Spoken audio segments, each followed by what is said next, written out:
Egg roll বানাচ্ছি আমার দোকানে এগরোল 40 টাকা একদম দেশি ডিমের এটা ফাটাচ্ছি দেখেন না কালার দেখেন ডিমের পোল্ট্রি দেশি অনেক বড় সাইজ দেখছি। হ্যাঁ আমার দোকানে সবসময় রোল বড়ই হয়। তা আপনার দোকানে আর কি কি পাওয়া যায়? Egg roll chicken roll chowmein রোলের অর্ডারটা বেশি থাকে নাকি? হ্যাঁ কম বেশি ডেলি অর্ডার থাকে। এই যে আপনি এখন আসলেন দেখেন অর্ডার চলছে আমার এখন। এইগুলো কি আছে এই যে প্যাকেটের মধ্যে? সব অর্ডার এগুলো ডেলিভারি যাবে সব এগুলো। দিনে তাও কতগুলো রোল বিক্রি করেন আপনার মোটামুটি? কম করে 200 রোল বেচতে হবে আমাকে, না দোকানে কর্মচারী খরচা দোকান খরচা চলবে না, এত বড় একটা দোকান 200 রোল বেচতেই হবে আমাকে। আমার নাম বিপ্লব ঘোষ, আমার দোকান নোনা চন্দনপুকুর বাজার অপোজিট বারাসাত রোডের উপরে।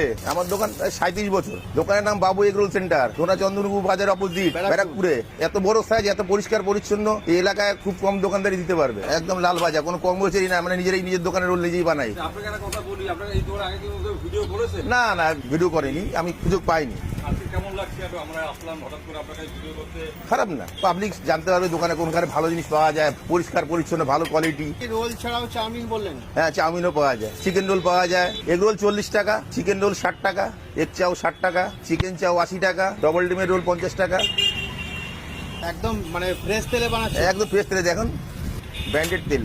তা আপনি হাঁপিয়ে যাচ্ছেন না এতগুলো রোল একসাথে? না না, এটা প্রত্যেক দিনের অভ্যাস। আজ দীর্ঘ 37 বছর ধরে ওই করে আসছি পার্মানেন্টলি। আপনার এই দোকানে কে কে আছে আপনার সাথে? আমার সাথে আমার ছেলে আছে, আমার এক স্টাফ আছে, মানে তিনজন মিলেই সামলাচ্ছে? আমার এক বন্ধু আছে হেল্প করে।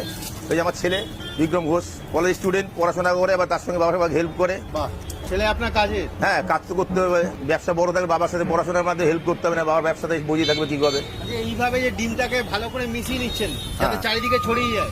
একদম চারিয়ে একদম নিজের হাতে দেখেন। একটা রোলও সাদা নেই এবং কালো নেই, প্রত্যেকটার কালার একদম লাল। রোলের সাইজও তো অনেক বড়। রোলের সাইজও ভালো, চাটুটা দেখেন কত পরিষ্কার পরিচ্ছন্ন।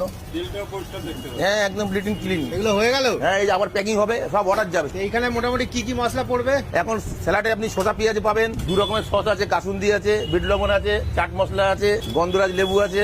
আপনি শুধু পেঁয়াজ বললে শুধু পেঁয়াজ হবে, শসা পেঁয়াজ বললে শসা পেঁয়াজ হবে।